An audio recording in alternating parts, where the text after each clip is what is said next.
It's Tuesday, 31st of May 2022. Today we're going to be talking about the National Health Service. Back in 2013, my experience with the National Health Service was I went along to talk about contraception, and I was used as some type of experimental monkey with the implant that goes under your arm. It was in there for about a couple of years, and I got big side effects from it because obviously, they're just experimenting. Basically, I went back to have another one put in, and when I did, I looked like I was on steroids. I had massive veins all over my body. I thought I was going to have a cardiac arrest, and I was sterilised at the age of 47. When I've actually spoken to people from the health service, they just say, "Oh, you've gone through menopause," and it's just my word against theirs. I had bad dealings with Trafford General.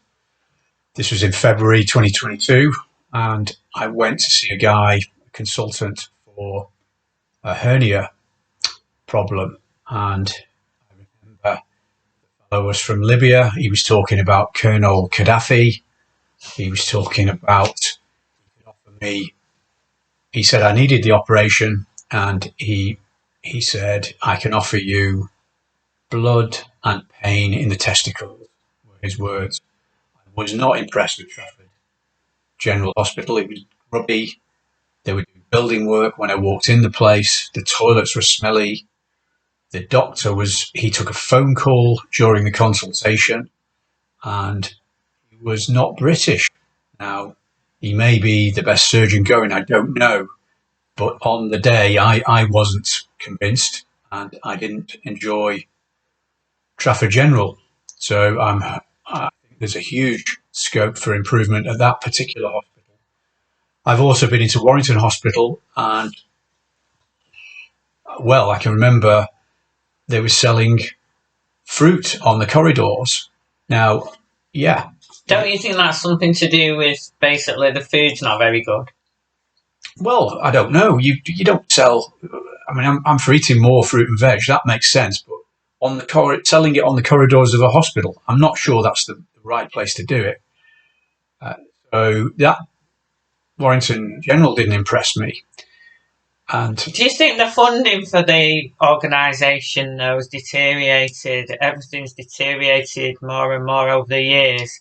I mean, they've not got enough staff. I feel sorry for the doctors, the good doctors, the doctors that are putting in the hours and are working, and the nurses, all the good nurses, but they've just not got the staff. They've not got the staff. It's been online today. There's 300,000 people got bad heart conditions. Cancer and heart disease is absolutely through the roof, and they just can't cope. Well, yeah, I see demoralised staff, and you wonder whether some of these cancers are, it's sad to say, man-made. They could have been prevented. That's the problem that the NHS has got. What they're saying is it was due to COVID because of the lockdown. All these things have been building up, but they need more staff. They're on about what they'll do. They'll bring in the robots. Was COVID SARS man-made? That's the question. And I guess we're going to find that one out in due course. But the NHS are struggling the staff are demoralised, and they're struggling for funding. They need a revamp. Well, people won't go near. People are scared. People won't go to hospital. People don't trust them. There's people heard stories, different things that have gone on that they just keep quiet about, but they don't want to go near the place. They don't want to go near. You ring the doctors and you're something like 40 in the queue. There's no doctors. If you live or die today, it's not a problem. You're just a number.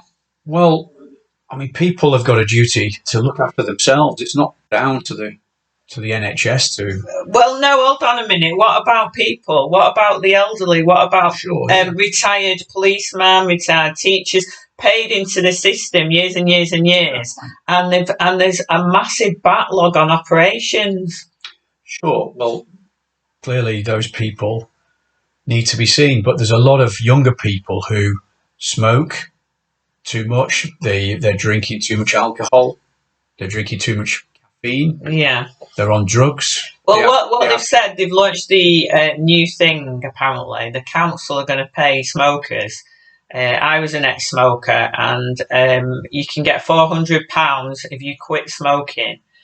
So that's what they've come out with. The councils are supposed to be paying people that smoke.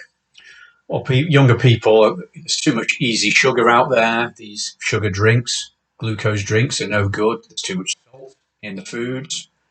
I mean, a lot of the stuff can be prevented. Obesity and diabetes. People need to get out in the sun, get the body generating its own vitamin D. Well, what they're going to do is basically what I was talking yesterday about the shortage, and there's going to be a medicine shortage. So when this monkeypox, it's not that serious. It can be dealt with. It's a form of chicken pox, and can be, comes out like shingles. But people might need antibiotics. Now, what's going to come down the line is there's not going to be any. There's not going to be any. There's now, they've already said there's 35 medications from doctors they're not going to give you. You have to go to the chemist. Wow. So were the elites trying to poison us all again with monkeypox? Was that their plan? Make the population sick? Who knows what they're up to? But if you keep the body healthy by exercising, eating the right things, and your fruit and veg, cod liver oil tablets, you're on the right route to generating a strong immune system. And then you shouldn't be catching these things. Be sensible and wash your hands. And But what they want, the World Health Organization, they want everybody to moan that much that they take over, and the World Health Organization will lock us down when they want to lock us down. Have you heard that one? I've heard different things about the WHO, and I'm not impressed with them. I think they're a dodgy organisation, and we're better steering clear of them. Yeah, we're better staying as we are. So do you think they will take over? No, I don't think they'll be allowed to. I think they've tried to monetise healthcare, and it's quite wrong. It shouldn't be monetised. They've corrupted the National Health Service, haven't they? That's slightly different, but I think it needs a revamp. They need to think which things are genuine costs, and which things that people can prevent. Well, what they want to do, because there's such a backlog, what they want, like in America and the rest of it, you have to pay for your health service. And I went online earlier and saw this advert, £21 a month to cover your insurance for health. I then received a phone call from a lady talking me through my medical conditions, and basically what would happen is you would, if you get assessed, which she assessed me, you would still be seen by the National Health Service people, but you will be given a private room and you will be given priority, but it's not £21 a month. She was talking £80 to £100 a month, which I think it's not affordable. It's too much. Why should we have to pay? It's ridiculous. The system's been monetised. That's the problem. So there's a huge scope for improvement in the National Health Service in Britain.